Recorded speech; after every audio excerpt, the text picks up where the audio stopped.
Agradecemos a professora especialista Aline Pinsalvão e convidamos os palestrantes de hoje, juntamente com o senhor Roberto Cavallini, para que venham à frente e na mesa principal para um breve tempo para perguntas. Se vocês quiserem fazer alguma pergunta para os nossos palestrantes dessa manhã, por favor, façam por escrito. E o Eugênio vai nos ajudar a recolher as perguntas.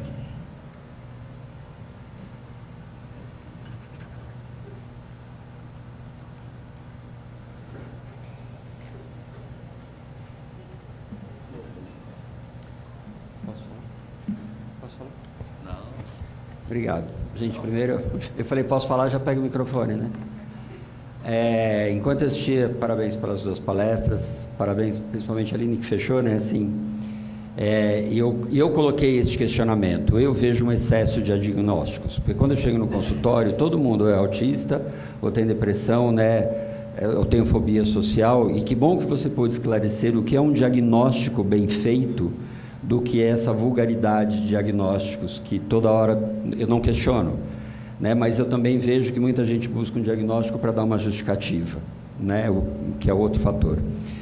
E mais uma vez eu tive uma sensação aqui na mesa, de que eu sou a pior pessoa para estar sentado aqui, porque eu não estou vendo a representatividade de uma pessoa com deficiência para falar o que é ser uma pessoa com deficiência ou uma pessoa para ter autismo. Eu consegui uma única vez uma aula sobre sexualidade de pessoa com deficiência, ter uma cadeirante dizer o que é passar por uma questão sexual ou a sexualidade de uma pessoa com deficiência. Acho válido a pesquisa que a gente faz, a gente trabalha com isso, mas eu não vejo nunca essa representatividade aqui. E eu sempre falo, é uma pena que eu só estudo, eu não sei o que é, mas eu sei o que passam e o que sofrem.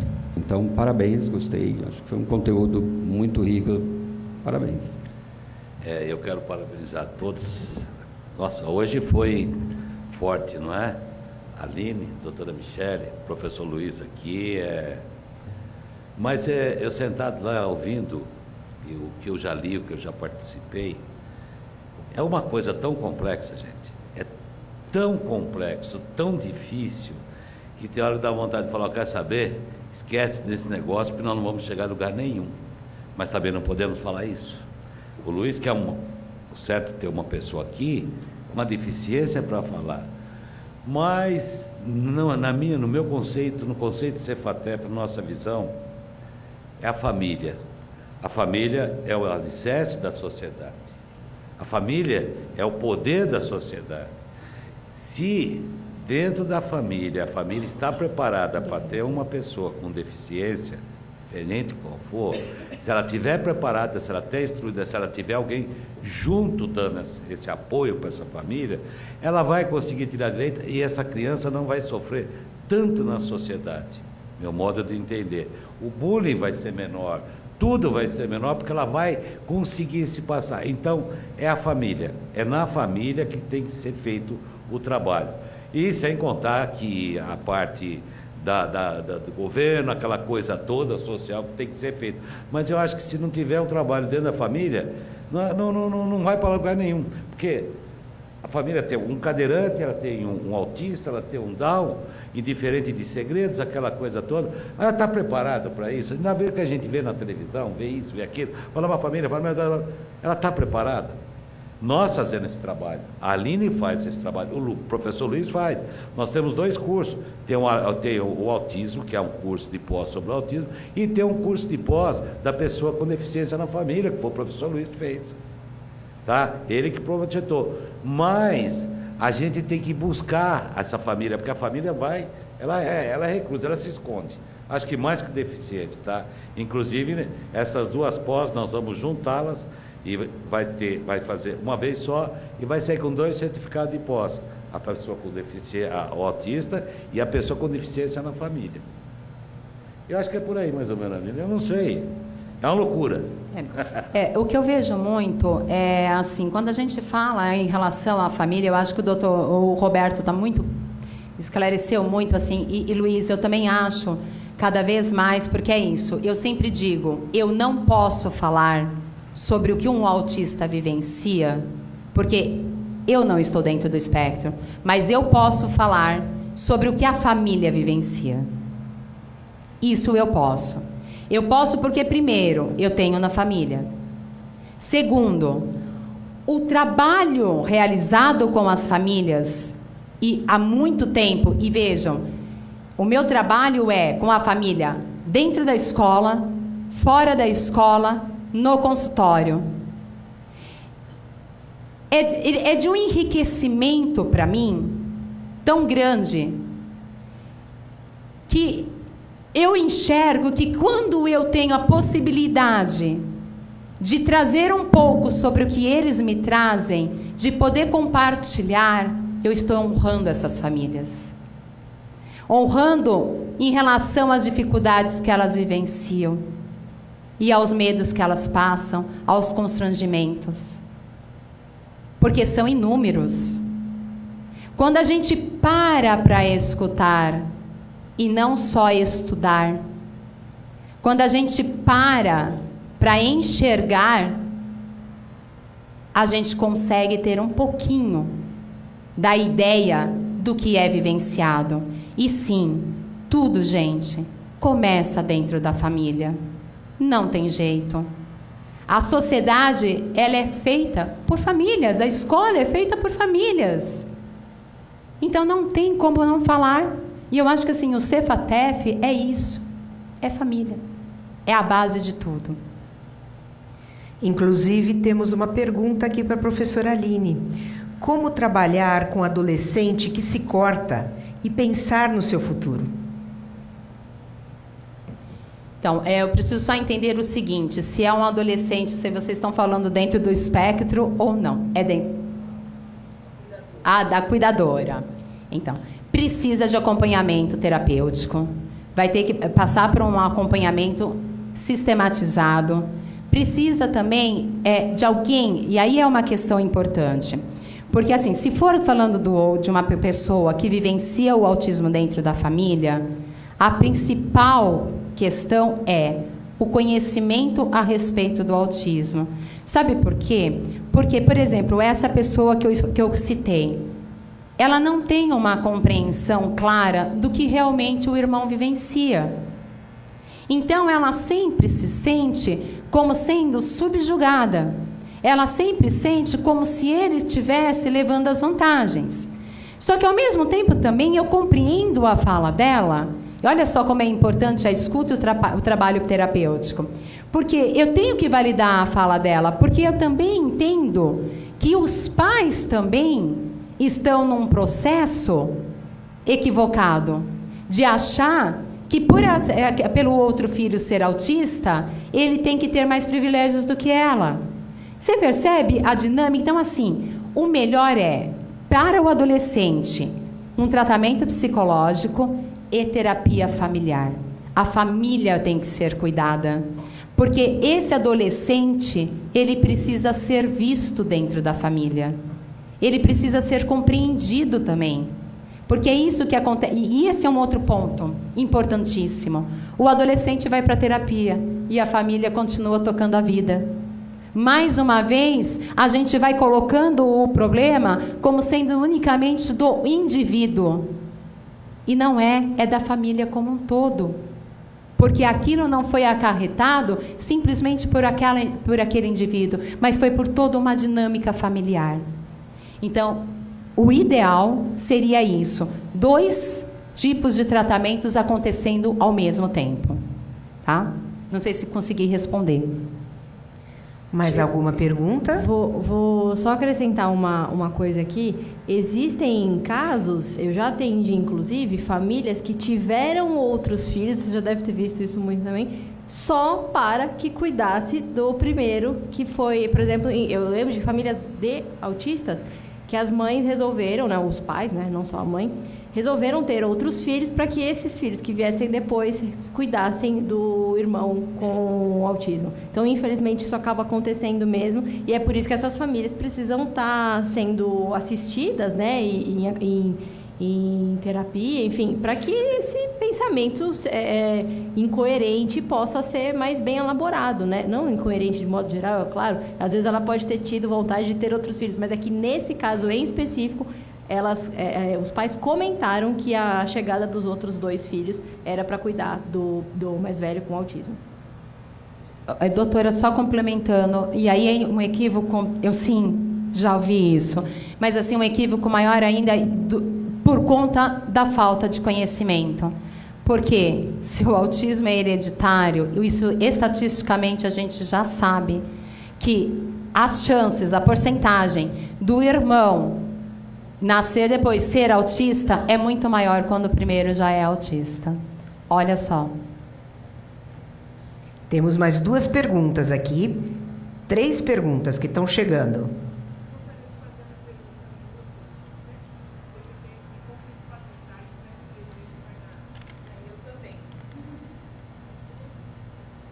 Então, por favor.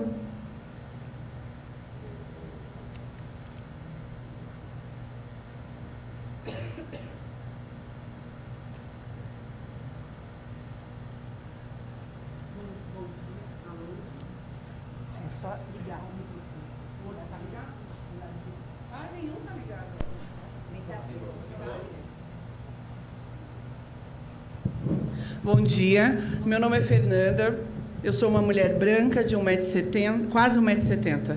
E eu sou gorda, eu tenho um cabelo comprido e enrolado. Eu sou assistente social, a minha formação. Hoje eu trabalho no Núcleo de Apoio à Inclusão Social para Pessoas com Deficiência. Nunca tinha trabalhado, agora tem 3 anos que eu trabalho lá. Formação para isso, além de ser cara para profissionais da minha área, são escassas, né? Aí eu observei, eu venho em tudo quanto é tipo de palestra, eu tenho buscado informação, porque nunca convivi com ninguém com deficiência próxima. Minha família, tive amigos com deficiência e tal, mas nunca convivi com alguém muito próximo. Aí me chamou a atenção a fala de vocês, porque quando eu cheguei no núcleo de apoio, o NASPD, gente, ele é ligado à SMADS, tá? Quando eu cheguei lá, eu ouvia das mães assim: eu espero morrer, eu espero que meu filho morra primeiro do que eu, porque eu não tenho ninguém para cuidar dele. Isso me deixou assim muito chocada, mas depois eu caí na realidade, porque a vivência é outra situação. Ouvi de pessoas com deficiência: eu sou assim, mas eu sei falar, e as pessoas não escutam o que eu quero falar. Isso é uma coisa que... E o recorte do meu NASPD é que nós atendemos especificamente pessoas com deficiência intelectual, porque são as barreiras atitudinais que não deixam essas pessoas serem incluídas. Quando você tem uma pessoa com deficiência física, você altera o espaço, né? Esse espaço aqui é todo adaptado. Para uma pessoa com deficiência intelectual ou autismo, essas coisas não acontecem. A ideia era falar hoje sobre família, por isso que eu vim aqui, que eu queria ouvir a experiência de outras pessoas atendendo famílias. Vocês usaram muito a frase a família autista e a família deficiente, né? E meio que para mim pareceu um pouco que contradiz.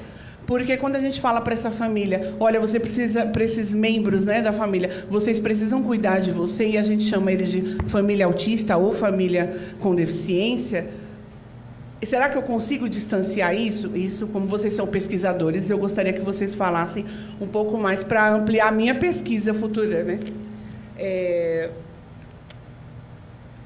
Quando vocês falaram também de não responsabilizar um irmão, a gente vai ajudar e responsabilizar quem? Porque a preocupação dessas famílias que têm pessoas com... e detalhe, um pouco se fala sobre o envelhecimento da pessoa com deficiência.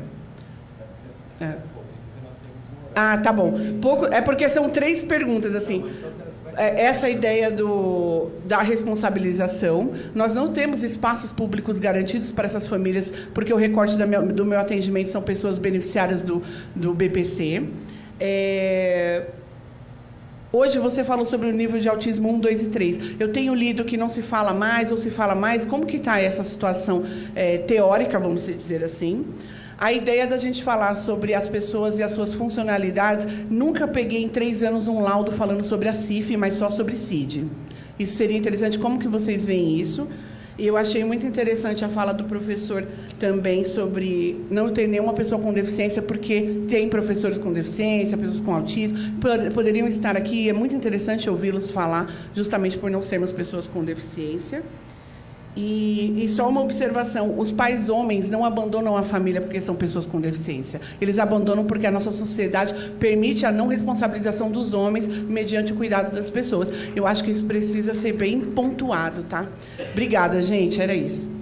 Posso só começar? Acho que eu acho minha parte mais rapidinho. Desculpa, teu nome mesmo? Fernanda, vamos lá. Então, do que você trouxe, acho que a fala também é bastante minha. Eu não falo que a família tem deficiência, eu falo que a família tem uma pessoa com, né? Toda família tem uma deficiência, como ela também supre muitas coisas. Então, acho que o que, na minha percepção da pergunta que você trouxe, a família tem uma pessoa com deficiência. E a minha fala foi... quando a família chega para mim, ela traz a deficiência e não a pessoa.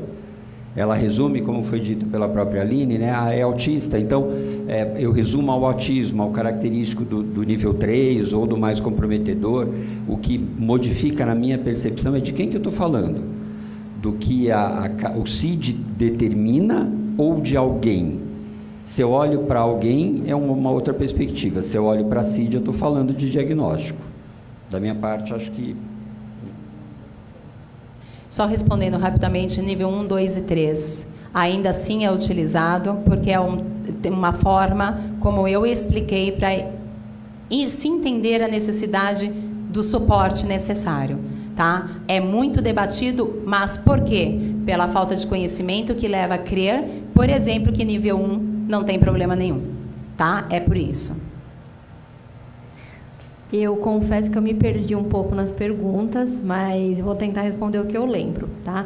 Essa questão, isso é uma coisa que quase todo mundo não médico acaba se perguntando, né? Porque acho que existe uma coisa muito... mas por que sempre colocam um CID, não sei o quê? O CID, ele tem... O CID a sigla é Código Internacional de Doenças.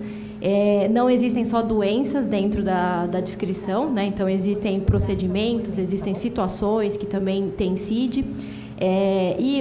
A colocação de um CID, ela facilita, e a ideia é facilitar mesmo questões burocráticas. Então, por exemplo, se essa família tem um autista que precisa de um benefício de transporte, por exemplo, você que é especificamente, inclusive, alguém que deve lidar bastante com isso, a SP-Trans, ela vai pedir CID. O MTU, ele vai pedir CID. Isso até em questões mais práticas mesmo. A gente está num atendimento de pronto-socorro, você precisa finalizar o atendimento com algum encaminhamento para aquilo. Então, por exemplo, eu tenho uma pessoa que precisa ser transferida de um lugar para o outro, eu preciso pôr um CID, porque a ambulância vai me pedir um CID. Então, o CID, diferente do que às vezes algumas pessoas entendem de uma forma... vou até dizer inocente, para não dizer errada, a gente não está querendo classificar as pessoas dentro de uma doença. A gente põe CID porque o CID é exigido da gente para questões burocráticas, né? Então, não é que a gente quer colocar as pessoas dentro de caixinhas, a gente quer facilitar as questões administrativas e burocráticas, né? Desculpa, não entendi. O CIF. Isso normalmente não somos nós que colocamos, né? Mas em geral, até a própria SP-Trans hoje em dia, ela tem pedido um relatório do psicólogo, por exemplo, terapeuta ocupacional, junto com o laudo do psiquiatra, ou neurologista, ou qual for o especialista, como um documento a mais, né? Mas em geral, para essas questões administrativas, a exigência é o CID, tá? E tinha uma outra pergunta também que eu acho que era para mim e eu esqueci.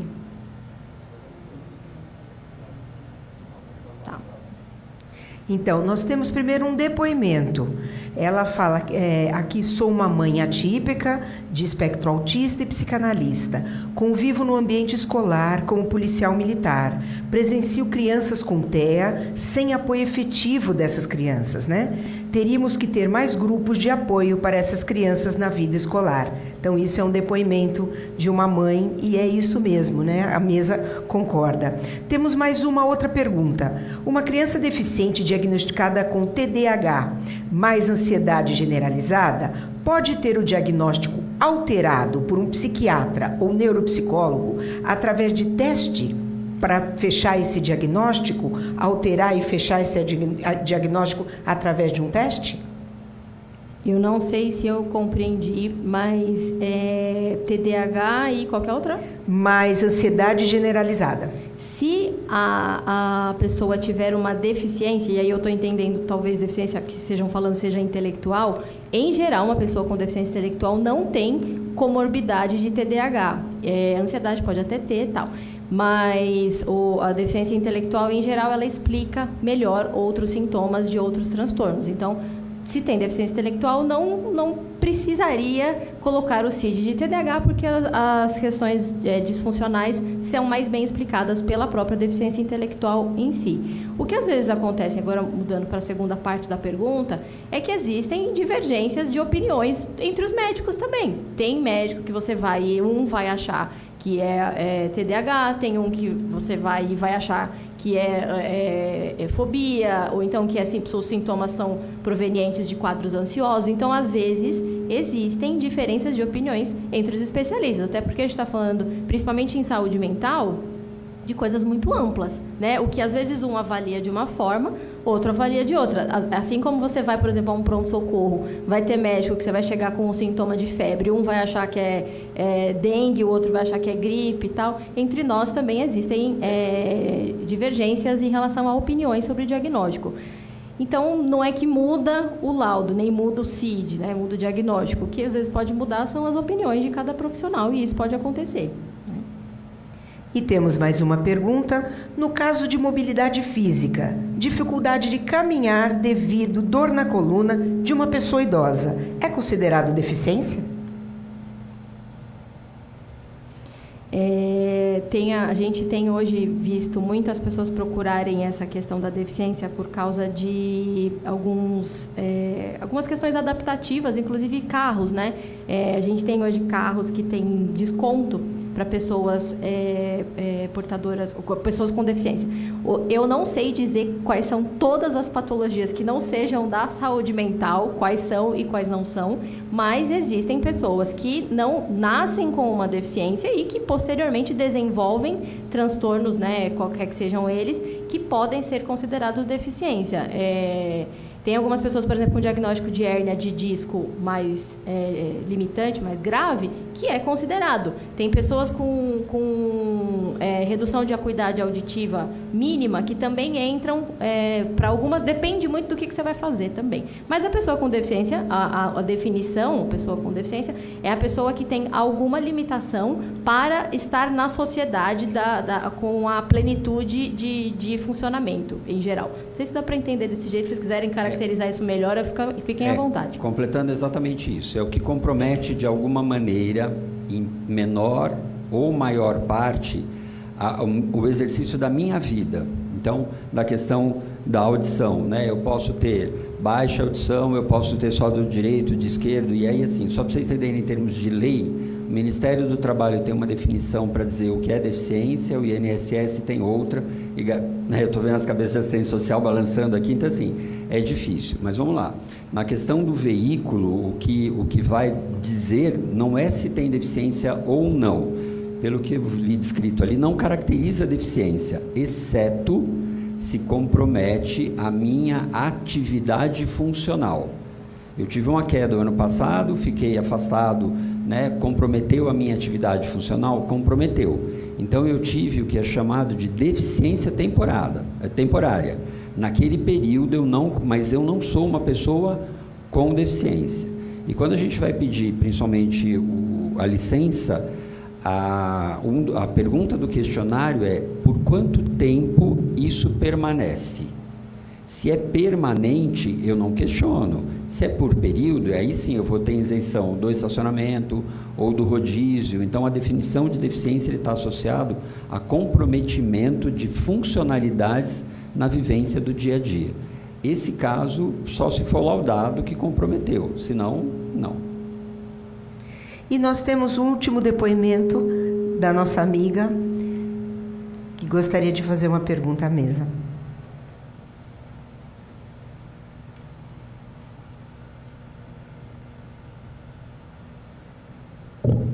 Bom dia a todos. Estou me sentindo muito emocionada por estar nessa casa mais uma vez. Sempre recebo o convite do senhor Roberto Cavalini, né? Eu sou trabalhadora do SUAS, sou assistente social, atuo com crianças com transtorno do espectro autista, fazemos rodas de conversa lá no serviço de convivência, né? E tudo isso que vocês falaram é muita gratidão, né? É cada vez um aprender a cada dia, é muito importante estar aqui. E é muito importante o que o professor falou, né, sobre ele é autista, o que as mães vêm trazendo, né? Eu acho que antes de ser uma criança autista, é uma criança, um sujeito de direito, né? A mãe chega no equipamento, é um espaço brincar que eu trabalho, né, numa brinquedoteca do serviço de convivência. Então, muitas vezes a mãe chega lá, ela fala assim, ele não vai conseguir, ele é especial, ele é autista. E lá eu tento quebrar com esse paradigma. Não, mãe, ele brinca diferente, né? O brincar dele é diferente. Tanto é que lá a gente tem uma equipe de brinquedistas, a qual chamam as mães para essa questão do brincar, é muito bacana, né? Porque muitas vezes a mãe não sabe nem como brincar com o seu filho, né? Aí, esses dias, a gente fez uma brincadeira conhecendo um ao outro, né? Aí tinha umas fotos lá de comidas. O que você gosta de comer? Aí o autista viu lá foto de feijão, arroz, de lasanha. A gente colocou um monte de comida lá, hambúrguer. Aí ele olhou assim... Macarrão. Foi a primeira vez que o autista falou na brinquedoteca. Mãe ficou emocionada, equipe de brinquedistas ficou emocionada, e acho que é por aí, né? Quando a gente trabalha a família como um todo, né? Independente da profissão, quando a gente tem aquela vontade, aquilo assim, garra, fala, não, eu quero ajudar, eu quero orientar, né? Eu acho que vale muito a pena, e eu me sinto muito feliz de estar aqui hoje com vocês, só tenho a agradecer, só isso. Só complementando sua fala, né, essa sua experiência, eu acho que assim, eu sempre digo que a tendência é a gente enxergar somente as dificuldades. E o trabalho com as famílias que vivenciam o autismo dentro de casa é exatamente esse, que possa se enxergar também a potencialidade. Porque senão a gente se fecha para o restante. Obrigada. Nada. E outra coisa, sou avó de 2 autistas. Tenho o Dante e o Guilherme, 3 e 6 anos. Então, antes de encerrar, que eu vou passar a palavra para o senhor Roberto, nós gostaríamos de convidá-los todos ao final deste evento para aproveitar a Câmara Aberta. Nós temos no térreo uma feirinha com coisas gostosas para vocês conhecerem e também, se tiverem alguma curiosidade, de também visitar a Câmara hoje, certo? O gabinete também da vereadora Edir Salles está aberto para vocês. Sigam-nos nas redes sociais, vocês receberam o nosso contato e estamos à disposição. Com a palavra o senhor Roberto. Bom, como ela nos agradeceu, nós temos que agradecer vocês de estarem aqui com a gente. E só pelas perguntas deu para ver como é complexo o assunto, como é complexo a situação da família, da pessoa com deficiência e naquela coisa toda. Agora, o que eu peço é isso, nós temos que falar, debater mais, ajudar o que for possível, procurar conhecimentos, principalmente quem trabalha direto com essas pessoas. A gente não é todo mundo que trabalha direto.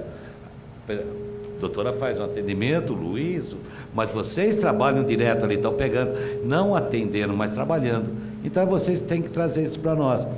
E falar também que nós estamos entrando agora com um novo projeto no Instituto Cefatef, a saúde mental, tá? Ele vai cuidar da pessoa de nível leve e moderado, dentro da saúde, do espectro da saúde mental mesmo. Vai ser numa constante, com várias coisas abertas, vários tipos de atendimento.